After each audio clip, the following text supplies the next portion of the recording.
পড়েছে তাদেরকে বিকেলে ছেড়ে দিয়েছে।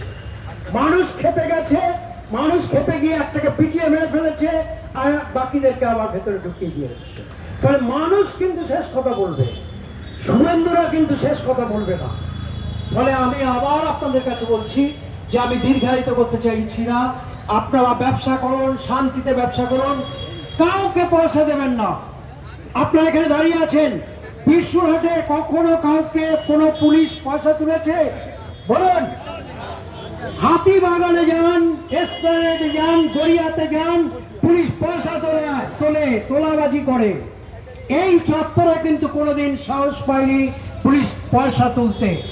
ইদানিং আজকেই আমি খবর পাচ্ছি যে কোনো পুলিশ এখানে ঘুরঘুর করছে এবং বলছে আমাকে পয়সা দাও, তাহলে পরে তোমাদের কিছু হবে না। আমি বারবার বলছি যে ভয়ঙ্কর কাণ্ড ঘটে যাবে। আপনাদেরকে আমি বলে দিচ্ছি, কোন পুলিশ যদি আপনাদের কাছে পয়সা তুলতে আসে, ল্যাম্প পোস্টে বেঁধে রাখবেন, ল্যাম্প পোস্টে বেঁধে রাখবেন, আমাদেরকে খবর দেবেন যে কে এসছে এখানে পয়সা তুলতে।